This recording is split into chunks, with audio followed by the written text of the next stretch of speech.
बिस्मिल्लाहिर्रहमानिर्रहीम। अस्सलाम वालेकुम नाज़रीन, live with doctor Shahid Masood के साथ मैं हूं नाइला अली। नाज़रीन, आज स्पीकर असद कैसर साहब की ज़ेर सदारत कौमी असम्बली का इजलास हुआ, जिसमें बिलावल भुट्टो ज़रदारी साहब और शाह महमूद कुरैशी साहब के दरमियान सख्त जुमलों का तबादला हुआ। इस मौके पर बिलावल भुट्टो ज़रदारी साहब कहते हैं कि अगर हुकूमत बजट पर वोटिंग में धांधली नहीं करती तो दुनिया देखती वज़ीर आज़म साहब के पास 172 वोट्स भी ना होते। जबकि वज़ीर आज़म इमरान खान साहब ने इसी इजलास के दौरान अपोजिशन को इंतखाबी इस्लाहात पर बात करने की दावत दी है। इस समय दिन भर जो अहम मौज़ूआत रहे हैं उन पर बात करेंगे। हमारे साथ स्टूडियो में मौजूद हैं डॉक्टर शाहिद मसूद। अस्सलाम वालेकुम डॉक्टर साहब। डॉक्टर साहब, एक तरफ तो बिलावल साहब हमें सख्त बरहम नज़र आए हुकूमती पॉलिसीज़ पर और बजट पर, लेकिन वज़ीर आज़म साहब ने इंतखाबी इस्लाहात पर अपोजिशन को दावत दी है कि मिल बैठें और इस मामले का हल निकालें।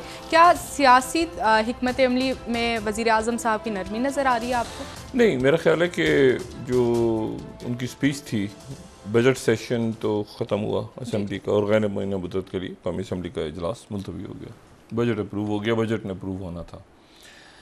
और इस दौरान बदमज़गी देखने में आई बहुत, और फिर लेकिन उसके बाद उसको कंपल्सिव इंटरवेंशन के ज़रिए बदमज़गी को ख़त्म करवाया गया। वो जो किताबें बारी जा रही थी और ये सारा मैसेज अच्छा नहीं जा रहा था दुनिया में। लेकिन फिर उसके बाद 2-4 दिन मुनासिब गए और वो बजट तो कल अप्रूव हो गया। उसमें अपोजिशन के लोग ही नहीं थे, तो वो तो होते भी तो बजट ने तो अप्रूव होना ही था।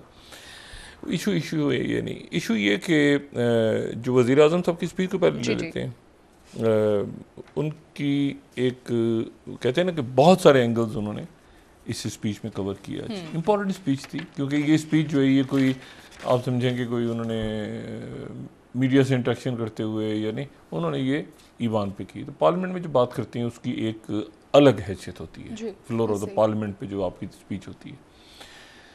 तो एक मुनासिब, तो मैं नहीं कहूँगा, मैं यूँ कहूँगा कि one of the best speeches वज़ीर आज़म के, और उन्होंने अहाता किया उसमें मईशत का भी, ख़ारिजा पॉलिसी का भी, और ये कि जो इश्यूज़ हैं मुल्क के अंदर दाएं बाएं आगे पीछे, और वो सारा उन्होंने उसको मुकम्मल तौर पर कवर किया। और वो जो उनका बुनियादी इशू है कि वो NRO नहीं दूंगा, वो भी उन्होंने नहीं कहा, लेकिन उससे वो उसका जिक्र में उन्होंने किया कि करप्शन और ये सारा वो कर करा के वो उससे भी आगे नहीं। दूसरा तो ये एक अच्छी स्पीच थी, और अपोजिशन के जो अरकान मौजूद थे असम्बली में, कदावर शख्सियत मौजूद थी, उन्होंने भी वो तकरीर को तहम्मुल के साथ पार्लिमानी रवायत के मुताबिक, जो अच्छी रवायत हैं उसके मुताबिक वो स्पीच सुनी गई। सुबह लेकिन बदमज़गी हुई। अब शाह महमूद कुरैशी साहब जो हैं वो मतलब उन्होंने भी कुछ अजीब सी बात की, और बिलावल साहब ने आगे से जो जवाब दिया, वो जवाब जो है वो कुछ अजीब सा है। देखिए, शाह महमूद साहब जो हैं थोड़े जज्बाती हो जाते हैं, वो सियासतदान भी हैं, एक देखें ना, पुराने सियासतदान हैं, और साथ उसके जो हैं वो वज़ीर ख़ारिजा भी हैं, तो वो जो है वो थोड़ी सी उसमें, लेकिन शाह महमूद कुरैशी साहब जो हैं, मैं उसमें थोड़ी सी बातों का, चूँकि मेरी अपनी ब्रेक की हुई ख़बरें हैं, तो इसलिए मैं उसमें थोड़ी सी वजाहत करूँ कि बिलावल तो ज़ाहिर है उस वक्त जब बेनज़ीर भुट्टो साहब की शादी होती थी, बिलावल तो बहुत छोटे थे, बिलावल और बख्तावर और आसफा साहबा। यहाँ पे 3 लोगों का, ये ख़बर मैंने ब्रेक की थी, तो मैं इसलिए इस खबर को दोबारा ज़रा इसके थोड़ा सा नूक पलक दुरुस्त कर देता हूँ इसकी। वो ये था कि मुशर्रफ साहब सदर थे, हुकूमत थी मुशर्रफ साहब, और ज़रदारी साहब ने तय करना था कि 3 कैंडिडेट्स में से किसको वज़ीर आज़म मुंतखब करना है। 3 कैंडिडेट्स थे वज़ारत उज़्मा के आखिरी लम्हात में। एक थे मखदूम अमीन फ़हीम, अल्लाह उनकी मग़फ़िरत फरमाए। अब्दुल रज़ाक सिकंदर साहब का इंतकाल हो गया, अल्लाह ताला उनके दर्जात बुलंद फरमाए। बड़े आलिम दीन दुनिया से गए, बड़े आलिम दीन। अच्छा, तो मखदूम अमीन फ़हीम साहब जो हैं वो एक वो कैंडिडेट थे, और एक जो हैं यूसुफ रज़ा गिलानी साहब कैंडिडेट थे, और एक जो है वो शाह महमूद कुरैशी साहब कैंडिडेट थे। अच्छा, अब जो ज़रदारी साहब की चल रही थी मुशावरत, और मुशावरत चल रही थी ज़रदारी हाउस में इस्लामाबाद में, ज़रदारी साहब की मुशावरत चल रही थी इत्तेहादियों के साथ, यानी इत्तेहादी, ज़ाहिर अगर आपको याद हो तो यूसुफ रज़ा गिलानी साहब की काबीना में मुस्लिम लीग नून भी थी। यूसुफ रज़ा गिलानी साहब के पहले वज़ीर ख़जाना इसहाक डार साहब थे गालिबन, ठीक है ना। ये भी अजीब सी एक बारा, मतलब सदर मुशर्रफ थे, वज़ीर आज़म यूसुफ रज़ा गिलानी थे, वज़ीर ख़जाना इसहाक डार साहब थे। ऐसे ऐसे भी दिन आए हैं। बहरहाल तो अब खैर ये हुआ कि उस वक्त अमीन फ़हीम साहब, लेकिन जरदारी साहब के जहन में ये था कि उन्होंने आगे सदर बनना है। मुशर्रफ साहब का ये था कि मैं ही सदर होऊंगा और ठीक है पीपल्स पार्टी में कोई भी आ जाए, लेकिन जरदारी साहब के गालिबन जहन में ये था कि सदर मैंने बनना है। तो वो फिर एक अनरिटन कॉन्स्टिट्यूशन जो है तो है ना कि एक सूबे से मतलब अगर सिंध से जरदारी साहब हैं तो फिर वो वज़ीर आज़म के, मतलब एक अनरिटन कॉन्स्टिट्यूशन में है नहीं। देखें ये हो चुका है पहले कि एक ही सूबे से लोग आए हैं। मिसाल के तौर पे मुशर्रफ साहब और शौकत अजीज़ साहब एक वक्त में थे, लेकिन बहरहाल जरदारी साहब ने जो है वो अमीन फ़हीम साहब तो नहीं, लेकिन जो यूसुफ रज़ा गिलानी साहब और शाह महमूद कुरैशी साहब में मैच पड़ गया था वज़ारत उज़्मा के लिए। अच्छा। शाह महमूद कुरैशी साहब बड़े मतलब, और शाह महमूद कुरैशी साहब के बारे में मैं आपको बताऊं कि काफ़ी अरसा पहले शाह महमूद कुरैशी साहब को देख के काफ़ी लोगों का ये था कि ये जो है ये प्राइम मिनिस्टर के मटीरियल हैं। हमारे सीनियर हैं बड़े शाहीन से भाई साहब, वो ख़ास तौर पे हमेशा जब उनसे बात होती थी, कई दफ़ा हमने शाह महमूद कुरैशी साहब एक आध दफ़ा कहा भी, हमने कहा आपके अंदर जो प्राइम मिनिस्टर का मटीरियल है, मतलब आप लगते हैं। एनीवे तो हुआ ये कि वो जनाब अब यूसुफ रज़ा गिलानी साहब पे सब आमादा हो गए, और यानी नवाज शरीफ साहब भी गालिबन आमादा हो गए, इस्टेब्लिशमेंट भी, मुशर्रफ साहब, सारे का कंसेंसस जो था यूसुफ रज़ा गिलानी साहब, जरदारी साहब का अकेला फैसला नहीं था। तो जब ये न्यूज़ ब्रेक हुई तो साथ ही फिर मैंने खबर देख के और साथ ही फिर मैंने नए वज़ीर आज़म साहब का पेपर भी, मैं जिस टीवी चैनल पे था उसका गिलानी साहब का पेपर भी करवा दिया। साथ ही फिर दूसरे चैनल से कॉल आ गई, कहा कि हमें भी करवा दें, तो वहाँ पर भी करवा दी। मैं 2 चैनल से वाबस्ता रहा था तो ज़ाहिर है दोनों से।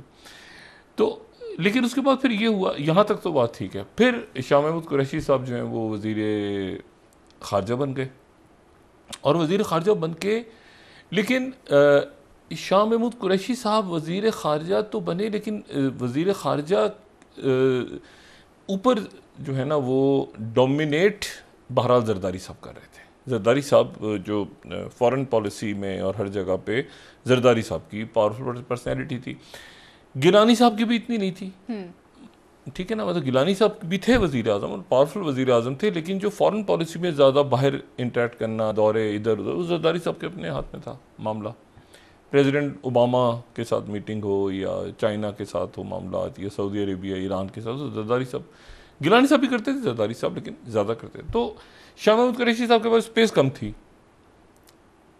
अच्छा, अब ये हुआ कि जो फड्डा हुआ शाह महमूद कुरैशी साहब का इस पे जो पीपल्स पार्टी के अंदर जो पंगा हुआ, वो ये हुआ, वो तो चल रहा था काफ़ी अरसे से, कोई ना कोई। देखिए मुल्तान के अंदर, मुल्तान से ही है ना, एक ही जगह से यूसुफ रज़ा गिलानी साहब भी जनूबी पंजाब, तो शाह महमूद कुरैशी साहब भी जनूबी पंजाब। देखें ना, अभी शाह महमूद कुरैशी साहब अभी तो जावेद हाशमी साहब चले गए PTI से, वरना तो जहांगीर तरीन साहब के साथ साथ उनके साथ भी ये जनूबी पंजाब से है ना, तो एक जगह से फिर होता है कि बस इधर से बस मैं ही हूँ, बस ठीक है।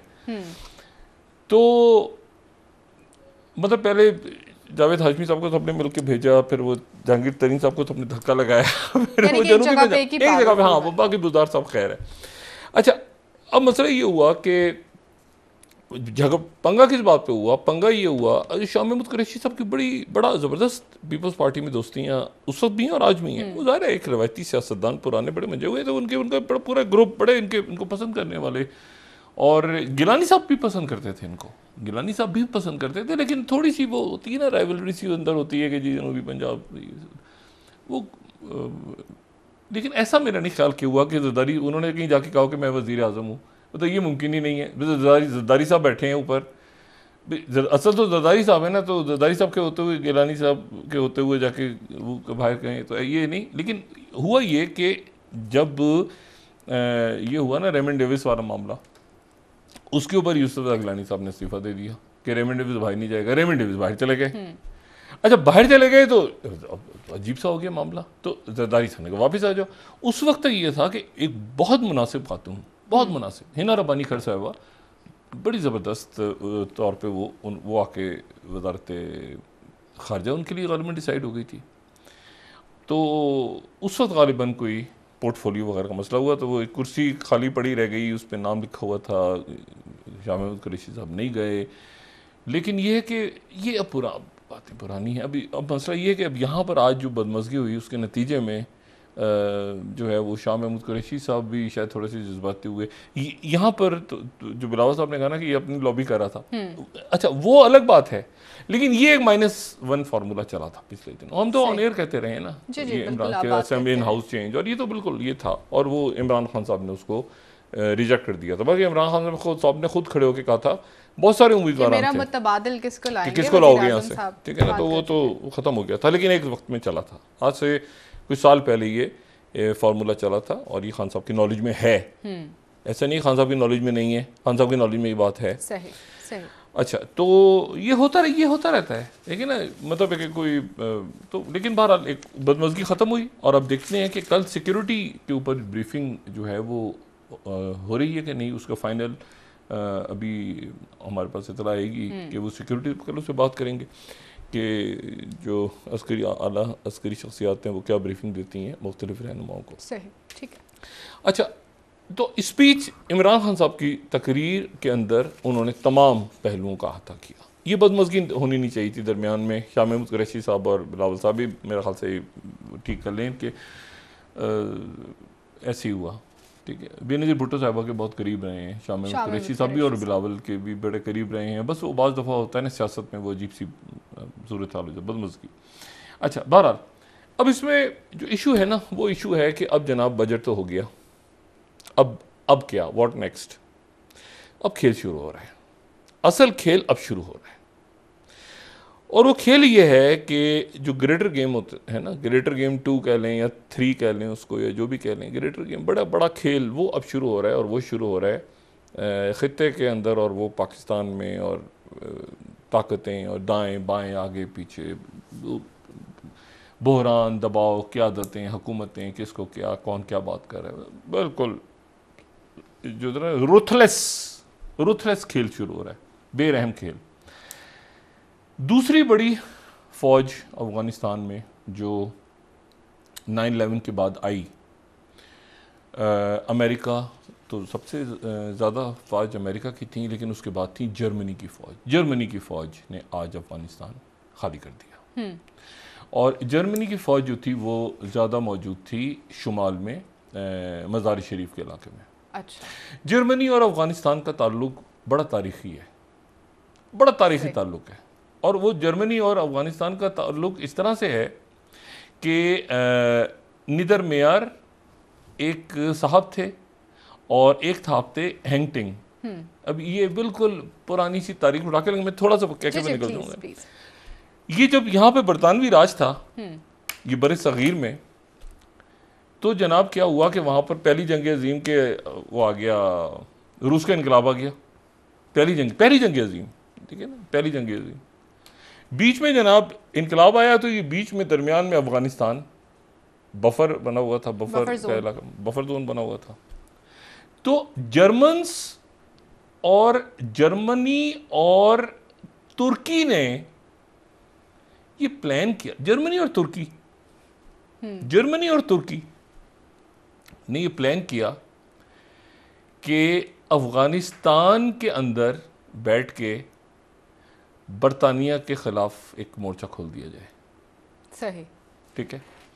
तो ये नेदर मेयर हैंगटिंग जो हैं, इनको जेम्स बॉन्ड भी कहते हैं, जर्मन जेम्स बॉन्ड। ये कुछ 14 दफ़ा ये, अच्छा इसमें जो है वो फिर तुर्की से भी थे, काजिम बे वो भी थे, और एक इसमें जो जलावतन शहजादे थे, मरिंदर प्रताप, उनको भी वो स्विट्ज़रलैंड से बर्लिन आए हुए थे, तो वहाँ पे उन्होंने जर्मन्स ने उनको किया, थोड़ा सा तैयार व्यार किया, और उसके बाद वो यहाँ पे आके उन्होंने पूरी कोशिश करके यहाँ पे क्रम्प कंपनी एक काम करती थी, बड़ी पुरानी कंपनी असले की जर्मन की, वो नेपोलियन के दौर के, वो 300-400 साल से काम कर रही थी। उसके इंजीनियर्स बन के आ गए और यहाँ पे आके उन्होंने जो है वो यहाँ पे साजिश पकानी शुरू की बरतानिया के अगेंस्ट, और फिर बरतानिया के अगेंस्ट साजिश पकानी शुरू की। लेकिन ये हुआ कि वो साजिश पकड़ी गई। ये जो जर्मन जेम्स बॉन्ड जिनको मैं कह रहा हूँ ना, हर्टिंग और ये निदरमेयर, ये बड़े कमाल हुए कि 14-15 दफ़ा ये कभी फ़कीर के भेस में आते थे, कभी डिप्लोमेट के भेस में आते थे। वो जो यहाँ पे उसमें खिलाफत मूवमेंट भी चल रही थी, वहाँ से भी थोड़ी सपोर्ट इनको मिल रही थी ये सारी, और बरतानवी राज के ख़िलाफ़। लेकिन बीच में गुफअप ये हुआ कि एक दिन हमला कर दिया उनके वहाँ के बादशाह ने, जो अफ़गानिस्तान के बादशाह ने, वो जो है ना एक गुफअप करके अटैक कर दिया, और उसके नतीजे में फिर ब्रिटिश सीक्रेट सर्विस ने कत्ल किया, बहुत से लोग मारे गए, उनके बादशाह अफ़गानिस्तान के 2-3 मारे गए। फिर उनके बाद जो है वो हबीबुल्ला, अमीर हबीबुल्ला, और फिर उसके बाद उनके बेटे, और फिर दूसरे बहुत सारे लोग, और फिर नादिर शाह, और फिर नादिर शाह के बाद फिर ज़ाहिर शाह, ठीक है ना, ज़ाहिर शाह जो तवील अरसे तक, वही ज़ाहिर शाह जो जिनका 1973 में तख्ता उलट दिया था, और उनके कज़न दाऊद आ गए थे उनकी जगह। और फिर ज़ाहिर शाह जो है वो जलावतन हो गए थे इटली में, और फिर इटली से इटली, और उनसे फिर वापस लाया गया था 2001 में उनको। यहाँ से आप समझ रहे थे बॉन कॉन्फ्रेंस क्यों थी? बॉन कॉन्फ्रेंस जर्मन ये पुराना ताल्लुक है अफगानिस्तान और जर्मनी का। इतने बॉन में क्यों हुई थी कॉन्फ्रेंस? तो जर्मन्स का क्या एक पुराना ताल्लुक है, मेरे तारीख को आप जर्मन्स का पुराना ताल्लुक है अफगानिस्तान के साथ, ठीक है। तो इसीलिए जो वो जब वापस आए ज़ाहिर शाह, तो उस वक्त उनको यहाँ पे लोया जरगा हुआ, और उसमें पहले एक प्लान ये था अमेरिकन का 9/11 के बाद कि ज़ाहिर शाह की बादशाहत को ही बहाल कर दिया जाए। तालिबान चले गए, हाँ, जो वो ज़ाहिर शाह आए थे यहाँ पे, यहाँ वापस आ गए थे काबुल में, और एक प्लान ये था कि ज़ाहिर शाह को वापस बादशाहत बहाल कर दी जाए। दूसरा प्लान ये था लोई जरगे में, लोई जरगी की अक्सरियत जो थी वो इस फेवर में थी, ज़ाहिर शाह के फेवर में जी, लेकिन अमेरिकन थे, उनका था जनाब हामिद करज़ई। तो बजाय इसके तो मैसेज गया कि जी, उधर से अमेरिकन ने मैसेज भेजा लोई जरगे को कि भाईजान जो है बच्चे तू जितने यहाँ बैठे हैं यहाँ पे सारे आपने जो है ना हामिद करज़ई, तो हम उनको बाबा अफगानिस्तान या बाबा मिल्लत या पता नहीं ऐसा कोई टाइटल दे के उनको सदारती महल दे दिया गया। 2007 में मेरे ख्याल से ज़ाहिर शाह साहब की डेथ हो गई, अफगानिस्तान के आखिरी बादशाह, ठीक है। तो जर्मन्स आज जो है वो चले गए, आज उनकी फौज इनखला आज उनका हो गया। अच्छा, अब रह गए वहाँ पे टर्की रह गया, ब्रिटेन रह गया है, इटली है थोड़ा सा, और धड़ाधड़ मुख्तलिफ, और आज है यानी आज से लेके अब 3 दिन रह गए हैं 4 जुलाई तक। 4 जुलाई तक ये कहा जाए ना, जर्मन चले गए, और आज ही मुलाकात हो रही है पेंटागन के अंदर जनरल ऑस्टिन लॉयड की मुलाकात हो रही है जर्मन सेक्रेटरी डिफेंस के साथ। तो जर्मन अपने आप को विड्रॉ कर गए।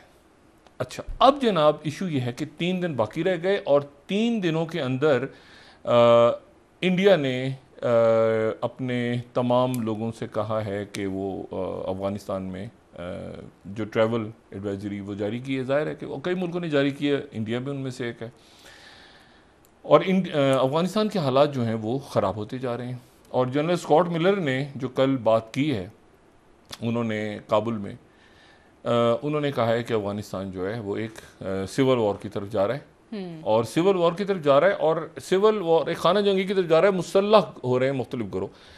लेकिन एक बात बड़ी दिलचस्प है अफ़गानिस्तान पे कि अगर इस वक्त तक सूरत हाल देखें तो तालिबान, ये बात जनरल स्कॉट मिलर ने भी की है, उन्होंने कहा कि, और उसके बाद फ़ौरन बाद जो है वो करबी जो पेंटागन के स्पोक्स पर्सन है वो भी आए, और उन्होंने कहा कि हम उम्मीद करते हैं कि तालिबान मुज़ाकरात पे आएंगे। एक बात बड़ी अजीब है कि तालिबान ने किसी अमेरिकन या नेटो की फौज पर पिछले 1.5 साल में हमला नहीं किया। वो तालिबान ने जो माहिदे पर कायम है, अपने माहिदे पे कायम है कि हम अटैक आप पे नहीं करेंगे और आप हम पे नहीं करेंगे। तो अब तालिबान आगे बढ़ते जा रहे हैं। मुझे बताएं, यहाँ से 1.5 साल पहले होता कि तालिबान जो है उन्होंने ताजिकिस्तान की सड़क के ऊपर कब्जा कर लिया, आज उन्होंने गजनी का जो पे अटैक का, और उस पे इसका मतलब है कंधार और काबुल के दरमियान आपने उनका कनेक्शन रोक दिया। लेकिन वो बड़े शहरों की जगह उसके शहरों को घेर रहे हैं अभी तो तालिबान के। आपने ये नहीं देखा होगा कि कंधार उनके पास चला गया या बड़े शहरों को छोड़ के वो घेरा अपना शाहराहें सड़कें वो सारा अपना। लेकिन जो अहम बात है वो ये है कि ना अमेरिकन ने उनके ऊपर अटैक किया है ना उन्होंने अमेरिकन पे किया है। तो दोनों अपनी अपनी बात पे कायम भी हैं और मुताद भी हैं। ठीक है कि कोई तीसरी कुव्वत आके अमेरिकन के ऊपर या किसी और पे अटैक ना कर दे, और उनके ऊपर अगर अटैक ऐसा हुआ कि जी पता चला उनको, वो तो खैर जाए कोई ड्रोन वगैरह ऐसा तो भी नहीं। लेकिन यह है कि ये सूरत हाल जारी है खाना जंगी की तरफ, और वहाँ पर असलहा जो है वो धड़ाधड़ बांटा जा रहा है। और अमेरिकन ने इंश्योर किया है कि वो असलहा या तो सारा चला गया, उनका खामोशी के साथ मूव किया उन्होंने, या ये है कि जो डिस्ट्रॉय कर दिया कुछ, और कुछ जो है वो अफगान फोर्सेस के हाथ में दे दिए। अफगान फोर्सेस के हाथ में देने का मतलब ये कि आपने तालिबान को दे दिया, सरेंडर कर रहे हो तो उनके हाथ में दे दिया आपने। तो जर्मन निकल गया आज, अब रह गए 3 दिन। अच्छा, अब 3 दिनों में अमेरिकन गालिबन 4 जुलाई तक उनका गैर एलानिया तौर पे ये है कि हमने 4 जुलाई, क्योंकि इंडिपेंडेंस डे आ रहा है, तो 4 जुलाई। और जर्मन का निकलने का मतलब ये है कि अब बहुत थोड़ी तादाद में, कल जो बात हुई पेंटागन के अंदर सवाल भी पूछा गया, और ये जो डिप्लोमेटिक सोर्सेज हैं मुख्तलिफ जगहों पे ये भी कह रही हैं कि अभी तक तुर्की के साथ अमेरिका की बात हो रही है और कन्विंस करने की कोशिश की जा रही तालिबान को कि तुर्की जो है वहाँ पे रहे। लेकिन तुर्की जो है जाहिर है कि तुर्की किसी लड़ाई का रोल नहीं रहेगा। तुर्की सिर्फ सिक्योरिटी के लिए काबुल, क्योंकि ये जो हामिद करज़ई एयरपोर्ट है इसको काबुल एयरपोर्ट अब इसका नाम है, ठीक है, हामिद करज़ई साहब का नाम इसमें से हटा दिया गया है, तो ये काबुल एयरपोर्ट है। अब काबुल एयरपोर्ट जो है उसकी सिक्योरिटी अगर नहीं होती तो फिर वहाँ पे डिप्लोमेट्स कैसे आएंगे, जहाज़ कैसे, लोग कैसे फ्लाई करेंगे, और इतनी खाना जंगी हो रही है। और ये और मैं दूसरी बात आपको ये बताऊं कि तो तुर्की के साथ अभी तक बात चल रही है, अमेरिका की भी, और तालिबान दोहा में भी बैठे हुए हैं, और हो सकता है कि इसमें कोई ब्रेक थ्रू हो जाए। अगर नहीं होता तो तुर्की फिर खाली तो नहीं रहेगा, तुर्की भी निकल जाएगा वहाँ से। और तुर्की के निकलने का मतलब तो फिर तो बिल्कुल ही एक खाना जंगी, बहुत ही अजीब सूरत हाल अफगानिस्तान में पैदा होगी। अच्छा, और डॉक्टर अब्दुल्ला ने भी आज ये बात की है कि जी वो अफ़गानिस्तान जो है बिल्कुल बर्बादी की तरफ जा रहा है। और मतलब बर्बादी से मुराद ये कि एक खाना जंगी की सूरत हाल तो है ना, कि इतना अरसा एक सब कुछ बना और अब धमाके और ये चीज़ें तो कब्जे हो रहे हैं पूरे अफ़गानिस्तान पे। लेकिन इसमें जो अहम बात है दरमियान में वो ये है कि ड्रोन्स का दौर, मुझे लगता है ये जो जम्मू कश्मीर में हुआ है ना, जम्मू में मकबूजा जम्मू के इलाके में जो बात की है उन्होंने कि हमारे हवाई अड्डे के ऊपर आके वो ड्रोन, मुझे नहीं पता वो ड्रोन फौजी ड्रोन तो वो नहीं था, खिलौना ड्रोन था, क्या ड्रोन था उसको मेरे ख्याल से वो कहाँ से ख़रीदा गया, कहाँ से आया, किस मेक का था, इसको ज़्यादा ढूंढना इसको मुश्किल भी नहीं है। उन्होंने यकीन कोई ना कोई अपना जहन बनाया होगा। लेकिन मुझे ऐसा लगता है कि ड्रोन्स का दौर वापस आ रहा है। ठीक है, ड्रोन्स का दौर वापस आ रहा है, क्योंकि ये जो अमेरिकन ने भी, देखिए बाइडेन इंतज़ामिया ने स्ट्राइक की ये इराक और सीरिया में, और जवाब में आप ये देखें कि इन्होंने भी अटैक किया, जो मिलिशियाज थी उन्होंने अटैक किया। गज़ा और इसराइल के दरमियान आपको फिर दोबारा वो ड्रोन्स और आयरन ड्रोम और ये बाहर आपको नज़र आ रही है। हुतीज मिसाइल मार रहे हैं दोबारा, ठीक है, उधर से सऊदी अरेबिया जो है वो जवाब दे रहा है, और ओमान पूरी कोशिश, ओमान है दरमियान में, सऊदी अरब और हुतीस के दरमियान जो सुलह करवाने के लिए ओमान, रियासत ओमान एक्टिव है, और अल्लाह करे कि वो अपनी कोशिश में कामयाब हो। लेकिन ये जो ड्रोन्स हैं इसका दौर वापस आ रहा है, और इसका दौर इसलिए वापस आ रहा है कि अभी हालिया दिनों में आप देखें ना, पूरी एक जंग है जो ड्रोन्स की बुनियाद पे जीती गई है, और वो जंग है आज़रबाईजान और आर्मीनिया। और इसमें जो तुर्की के ड्रोन्स, इसराइल के बेहतरीन ड्रोन्स, ठीक है, वहां पे इस्तेमाल हुए हैं, और मतलब वो पूरी जंग ही ड्रोन्स के ऊपर है, ठीक है। और देखें तुर्की जो है, तुर्की, रशिया, चाइना, इस खत्ते के अंदर, इस खत्ते से बाहर भी अब देखें ना, यानी अब अमेरिका यहाँ से फौज तो विड्रॉ कर रहा है, लेकिन उसके साथ ही अब ये 1 जुलाई शुरू हो गई, तो वो कम्युनिस्ट पार्टी के 100 साल, चाइना को मुबारक हो, बहुत बहुत 1 तारीख उनके 100 साल मुकम्मल हो रहे हैं 1 जुलाई को। तो लेकिन अब इसमें मैं जो बात कह रहा हूँ वही कह रहा हूँ कि अब ये जो लार्जर गेम है, आप ये देखें ना, इसमें यहाँ तो सवाल ही पैदा नहीं होता कि रशिया और चाइना किसी को टिकने दें। ये सेंट्रल एशिया के अंदर सवाल ही पैदा नहीं होता। ताजिकिस्तान और ये उज़्बेकिस्तान, प्यूटिन इस वक्त क्या सोच रहे होंगे? प्यूटिन ने जनाब वो यानी अब प्यूटिन क्या सोच रहे होंगे कि शिकस्त किसको दी है? शिकस्त किसको दी है? आप ये देखें ना, अमेरिका को नहीं दी अफगानिस्तान में, नेटो को दी है। कौन सी नेटो? Soviet union. यानी आप सोचिए ना इस वक्त, यानी नेटो फौजों का जो इनखला हो रहा है, तो प्यूटिन एज ए प्यूटिन इसको कैसे देख रहा होगा कि यार मेरा वो लाइफ टाइम जिसमें मैं ईस्ट जर्मनी के अंदर केजीबी के एजेंट के तौर पे काम, और अब नेटो की फौजों का इनखला हो रहा है। तो अब मुझे बताएं, नेटो ठीक है, जिसके ऊपर बड़ा सेंसिटिव, जिसके ऊपर यूक्रेन के ये जो सी ब्रीज एक्सरसाइजेज हो रही हैं, इसमें डच एक छोटा सा जहाज आ गया है तो उन्होंने वार्न कर दिया फौरन कि पीछे हटो, दूर ब्लैक सी के पास नहीं आना। और ये पूरा का पूरा जो नॉर्थ अफ्रीका है, अगर मैं एक मुझे चंद सेकंड मिले तो मैं इसकी बात मुकम्मल करूं। लेकिन जो अफ्रीका है, पूरा अफ्रीका, ये अफ्रीका के जितने ऊपर के मुल्क हैं, ये तो यूरोप की कॉलोनी थे। ये नहीं, ये क्या कॉलोनी थे? ये मशरिक वस्ता भी तो इसी तरह डिस्ट्रीब्यूट हुआ था ना, बरतानिया, फ्रांस, ये बात हमने कितने बांट लिया था आपस में। अब मुझे ये बताएं कि इसमें जो है वो लीबिया इटली के पास था। इटली, लीबिया, उमर मुख्तार, जिस किसी को नाम याद है, बड़ा उमर मुख्तार 1931 में फांसी दी गई थी, तो इटली के साथ लड़ाई हो रही थी, इटली की कॉलोनी थी। फिर फ्रांस, ये अल्जेरिया और ये सारे ट्यूनिस और इधर, तो उधर फ्रांस, लेबनान में फ्रांस, ये तो अब वो सारे उनकी जगह कौन ले रहा है वहाँ पे?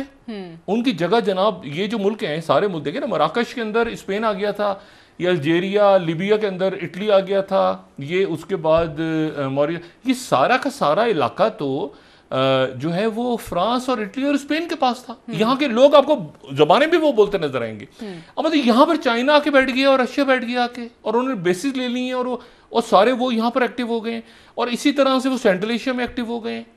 तो अब इशू ये है कि अब यहाँ से नया खेल शुरू हो रहा है।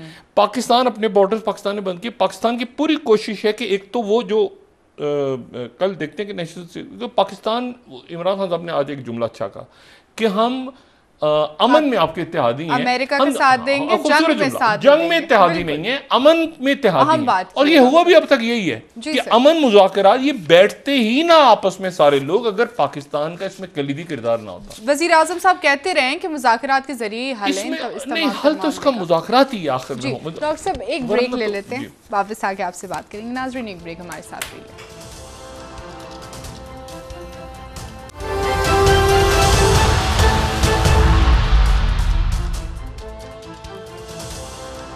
वेलकम बैक नाज़रीन। जी डॉक्टर साहब, आज जो वज़ीर आज़म साहब ने कहा है कि हम अमेरिका का अमन में साथ देंगे, जंग में नहीं, उस मौजू पर मैं आपसे दोबारा जानना चाहूँगी कि क्या वज़ीर आज़म साहब और अमेरिका के ऐसे ताल्लुकात, ख़ासकर हुकूमत के ऐसे ताल्लुकात बन पाएंगे कि जिसमें अमन में साथ दे सकें? देखिए, कोई जंग ऐसा तो अमेरिका की हो भी नहीं रही ना, ये तो जंग की डायनामिक्स ही डिफरेंट है। अब किस तरह से मतलब अब जैसे ये इसको कोल्ड वॉर कहें या जो भी चाइना के साथ नहीं, वो तो एक हॉट वॉर थी ना, एक मतलब उसमें तो प्रॉपर जंग लड़ी गई है ना। लेकिन यहाँ पर अब तो जो है वो एक पुरस्रार सी कई डोमेन्स के अंदर लड़ाई होगी ना, साइबर से लेके, इलेक्ट्रॉनिक से लेके, और हाइब्रिड से लेके, और नेवी और ग्राउंड और आगे पीछे दाएं बाएं, उसके प्लेयर्स और उसके तरीके मुख्तलिफ हैं। यहाँ से अमेरिका जाएगा नहीं, ये मैंने कहा ना, ये बड़ा स्ट्रेटेजिकली बड़ा इम्पोर्टेंट ये जगह है। ट्रूप्स का विड्रॉल उनका बिल्कुल वो हो रहा है और वो होगा, वो कर सकते हैं। लेकिन ये है कि उनकी तालिबान के साथ अच्छी अंडरस्टैंडिंग है। जो असल बात है ना, वो असल बात अच्छी अंडरस्टैंडिंग है। देखिए ना, मैं जो बात कह रहा हूँ ना, तालिबान की लड़ाई हो रही है, मार कुटाई हो रही है, और वो जो जब सरेंडर करने की ऑफर करते हैं, वो सरेंडर जो नहीं करते वो उनकी पिटाई होती है। अफगान फौजियों की कितना पैसा खाया, वैसे किस कदर पैसा इन्होंने बर्बाद किया अमेरिकन का और पूरी दुनिया का, और कितनी जाने गई हैं। अच्छा, अब मसला और ट्रेनिंग इधर से हो रही है इंडिया से। इंडिया ने भी अजीब तरह से वो भी उनके भी वो गलत जगह पे गलत टोकरे में नहीं देखें। उनके ये जो मुलाकात की जो हुई है ना कतर के अंदर, जो उसके बाद उन्होंने ट्रैवल एडवाइजरी जारी की अपनी चंद रोज पहले, तो वो इसका मतलब है कि वो मुलाकात उनकी ख़राब हुई है या नहीं बात बन सकी। इशू ये है सारा कि अफगानिस्तान के अंदर अमन होना चाहिए। इशू ये है कि पाकिस्तान और इंडिया के दरमियान देखें जहाँ जहाँ चीज़ें हैं ना, अब वो वहाँ रुक जाएं। मतलब जहाँ पर अफगानिस्तान का मामला है कि जी एक पीस कॉन्फ्रेंस होनी थी जो नहीं हुई, वो यही रुक जाए मामला, और उसी मामले के अंदर ही छोटा मोटा आगे पीछे हो रहा है, तालिबान आ रहे हैं तो सड़क पकड़ ली तो ये कर, इसी में फिर आगे कहीं अमन की तरफ बैठ जाएं। पाकिस्तान और इंडिया का मामला वो जहाँ पे है उधर ही रुक जाए, ठीक है, वही मतलब मजीद कशीदगी की तरफ ना जाए कि अचानक उन्होंने उनकी तरफ से बात हुई कि जी ये जो ड्रोन है ये पाकिस्तान ने मारनी हुई है, पाकिस्तान ने नहीं तो किसी और ने की है। भाई ये क्या बात हुई? हो सकता है रीजनल हो सकता है किसी गांव से हो। के आप ये बात कर रहे हैं। सबसे जो फजूल बात होती है ना वो ये होती है कि लोग रेडिकलाइज कर दिए गए। ओ भाई खुदा का वास्ता, पूरी दुनिया के लोग, पता नहीं कितनी दुनिया रेडिकलाइज हो गई है। ये अमेरिका में लोग रेडिकलाइज नहीं हो गए, ये ट्रम्प के लोग जो पेंटागन के अंदर वो सर्च कर रहे हैं कि ये कौन से सफेद फार्म लोग, ये न्यूजीलैंड में जो मारा वो रेडिकलाइजेशन क्या कोई किसी मजहब से रिलेटेड है? ये आरएसएस के गुंडे रेडिकलाइज नहीं है। वो बात ये सारी कि रेडिकलाइज आप एक मजहब के साथ कर देते हैं, रेडिकलाइज इंतहा पसंद। तो इशू ये है कि ये तो इंतहा पसंद तो फिर हर तरफ इंतहा पसंद है ना। अच्छा तो वो बड़े मॉडरेट हैं, वो जो दलितों को और जनाब वो मुसलमानों को और उनके गले काट रहे हैं, फांसियां लगा रहे हैं, वो मॉडरेट हैं। हाँ, और रेडिकल वो हैं जो कि आवाज उसके लिए उठा रहे हैं। हो सकता है कि दूसरे रेडिकल भी हो जो, अगर देखिए रेडिकल तो हर किसी तरफ भी होता है तो उसको उसकी मजम्मत होनी चाहिए, लेकिन उसको मजहब के साथ लिंक ना करें जो इंडिया में इस वक्त हो रहा है। नहीं, देखिए सबसे बड़ी बात है कि आप ये कामयाब हो गए ना, मोदी साहब का अपनी कौम में ऐसे डिवीजन हो गई।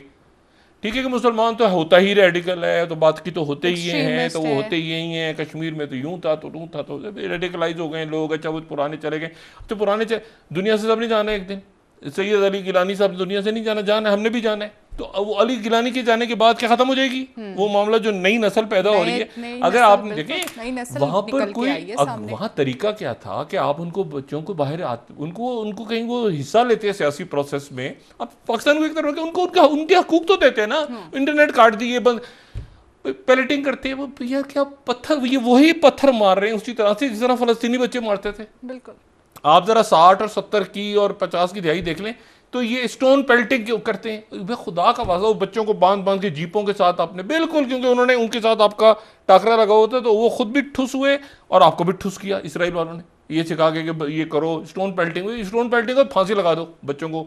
ओ भाई स्टोन पेल्टिंग वो इसका मतलब है उनके पास असला तो नहीं है ना, एहतजाज करें तो आप उनके इशू सुन के उनके मसाइल हल करो। अच्छा अब उसके बाद जनाब गोलियां चल रही हैं रबड़ की और ये, और चेहरे पे उनके पैलेट्स। अच्छा अब वो उसको हल करें मसले को। दूसरा ये है कि चाइना के साथ उनका, चाइना के साथ वो चाइना का इलाका है। देखें जो डिस्प्यूट, जैसे कश्मीर को हल करके नहीं गए यहां से बरतानिया के लोग, कश्मीर इसीलिए मसला है, कश्मीर को वो तय करके नहीं गए। मैंने कहा ना कश्मीर के दरमियान, ठीक है, मकबूजा आज़ा, इसी तरह से वो पाकिस्तान नहीं मानता तो चाइना कैसे मानेगा कि ये जो लकीर खींच के चला गया अंग्रेज। देखिए बात ये सारी, अभी तक खलीजी ममालिक के आपस में लड़ाई चल रही है कि जी ये जजीरा किसका है, तो ईरान के और अरब ममालिक। नहीं वो लकीर, एक मिनट जरा, मनमोहन खींच के चले गए, वो भाई मनमोहन लाइन खींच के चले गए, बरतानिया के लोग तो वो उनका हो गया पूरा तिब्बत। ऐसे नहीं है। और वो यहाँ से जो कुछ हुआ उनके साथ सेंचुरी ऑफ ह्यूमिलिएशन वाली बात, तो इसमें तो एशियन पावर्स को साथ आने। मसला ये है कि मोदी साहब ने, अगर कोई नेचुरल फोरम था ना पूरी दुनिया, देखें ईयू का तो कुछ है ही नहीं, वो तो आपस में फ्रांस और जर्मनी लड़े और फिर उसके बाद ईयू के अंदर वो यूरोप बन गया और जो कुछ। अगर यहाँ पर सार्क फोरम था सबसे अच्छा, जो सार्क फोरम था ना कि आपकी रवायात मिलती हैं, आपकी जबान भी मिलती है, आपकी रवायत कोई ना कोई चीज़ कॉमन है।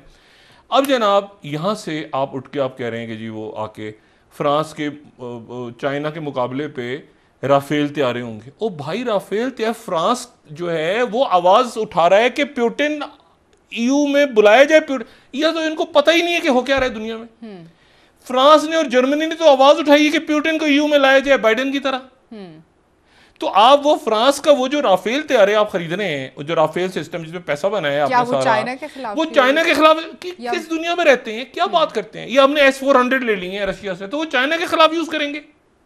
देखिए ना, यानी अजीब और गरीब सी वो अजीब पैसा भी जाया कर रहे हैं अपना। अच्छा, अमेरिका दे नहीं रहा, या तो अमेरिका अमेरिका इनको, मैंने बात की ना कि भाई क्वाड में एक तो वैक्सीन के ऊपर जाती की है, बिल्कुल मैं आपको बताऊं, इन अगर इत्तेहादी हैं तो सबसे पहले इंडिया के अंदर जो नागाहनी आफत आई जी, अल्लाह ताला अपना करम करे, डेल्टा प्लस, और ये देखिए कल भी मैंने बात की थी, यहां पर वैक्सीन तो देते, इनको वैक्सीन भी नहीं दी, ठीक है, इनकी वैक्सीन को यूरोप के अंदर वो अजीब कंफ्यूजन। इशू ये है सारा कि किसी एक जगह तो आप कहते हैं ना कि हमारा इसके बाद तो फिर नहीं जरूरत, फिर दोबारा तो जंगें नहीं होंगी ना चाइना की, एक ही दफा जरूरत, एक ही दफा ये कोविड से दुनिया निकलेगी नहीं। अब इस क्राइसिस के वक्त में अच्छा इंडिया जो है वो अब उसको समझ नहीं आ रहा, क्या तो इधर करो तो ऐसे करो, नहीं है वो 2 फ्रंट होगा, 1 फ्रंट होगा, इधर 50,000 उधर मूव कर दिए, 50,000 और क्या मतलब है कि 50,000 उधर मूव कर दिए तो 50,000 मूव कर दिया, लेकिन क्वाड तो समंदर के अंदर है, आप उधर मूव करेंगे दुनिया को, इनको कुछ समझ नहीं आ रहा। अच्छा अब मसला ये है कि इसमें हमने भी अपने भी नेशनल सिक्योरिटी पॉलिसी बनानी है आने वाले दिनों में कि चाइना, अब खान साहब जा रहे हैं गवादर, सुने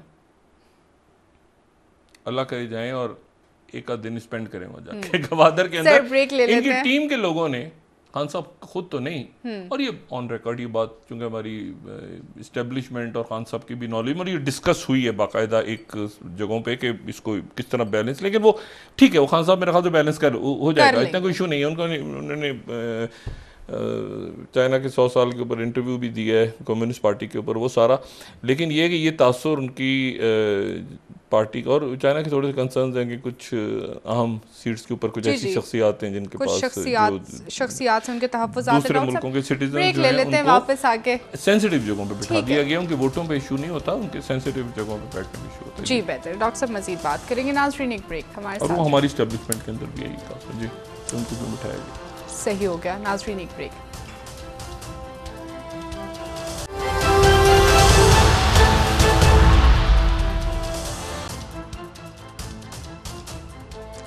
वेलकम बैक नाज़रीन। जी डॉक्टर साहब, आज वज़ीर-ए-आज़म साहब ने जो इंतखाबी इस्लाहात पर ऑपोजिशन को दावत दी है मुज़ाकरात के लिए, इस बयान पर क्या कहेंगे आप वज़ीर-ए-आज़म साहब? इंतखाब तो अभी हो नहीं रहा, बहुत दूर है। इस्लाहात, इंतखाबी इस्लाहात भी नहीं होंगी, नहीं होंगी, एहतसाब नहीं होगा, किसी किस्म की कोई इस्लाहात मंशूर में था डॉक्टर साहब पीटीआई, देखें एहतसाब नहीं होगा, कोई इस्लाहात नहीं होगी, कोई इस्लाहात नहीं होंगी, इंतखाबी इस्लाहात समेत इस पार्लियामेंट से कुछ नहीं होगा, ठीक, कुछ नहीं, कुछ चीज़ें नहीं होंगी और नहीं होंगी, ठीक है।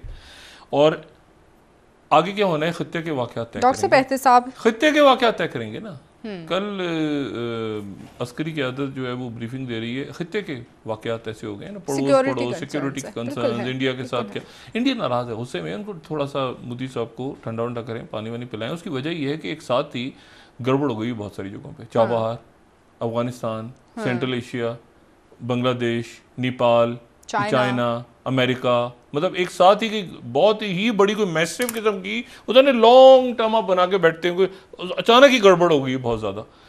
तो और ये तो एक मुस्तकिल अड्डा था ना अफगानिस्तान, तो ये तो आप देखें ना कि कभी ऐसा हुआ नहीं कि इस तरह की पोजीशन अफगानिस्तान में बनी हो। तो अब अफगानिस्तान में आपके सारे के सारे ही लोग वहाँ पे, यानी आपने ट्रेन सारे जो हैं वो इंडिया में हुए हैं, ट्रेनिंग हुई है और वहाँ सरेंडर तालिबान के सामने कर रहे हैं।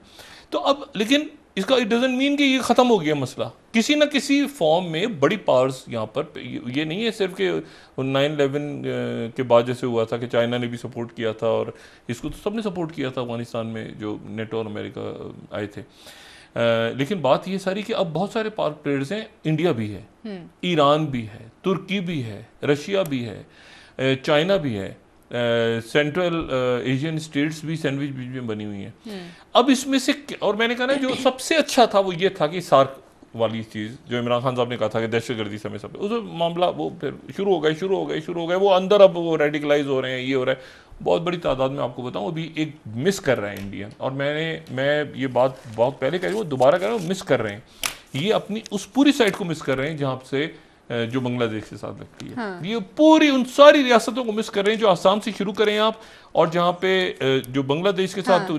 जो उस 5 रियासतों को वहाँ पर रेडिकलाइज यहाँ के लोग, इनको बाद में पता चलेगा किस अंदाज में वहां पर हो रहा है, क्या हालात डेवलप हो रहे हैं, क्या वहां पे, तो वो उस चाइना से भी तो बेखबर बैठे थे ना डॉक्टर साहब। वहां पर बॉर्डर नहीं है, वहां पर बहुत शुक्रिया डॉक्टर साहब। जितनी बड़ी तादाद में लोग आ रहे हैं जी जी। इंडिया में, मसला ये है कि वो अब इनको खुद देखना है ना कि किस तरह से संभालना है पूरी सूरत हाल को। बहुत बहुत शुक्रिया डॉक्टर साहब। नाज़रीन, प्रोग्राम का वक्त खत्म गुस्सा हुआ। ना करेंगे, गुस्सा करने से कुछ नहीं होगा। बहुत शुक्रिया साहब, गुस्सा ना करें जी। कल इंशाल्लाह दोबारा आपसे मुलाकात होगी। मुझे नाला अली को इजाज़त दीजिए। अल्लाह हाफ़िज़ जी डॉक्टर साहब। अपना दोस्तों, रिश्तेदारों, गुर्दनवा के लोगों का सब ख्याल रखिएगा। अल्लाह हाफ़िज़।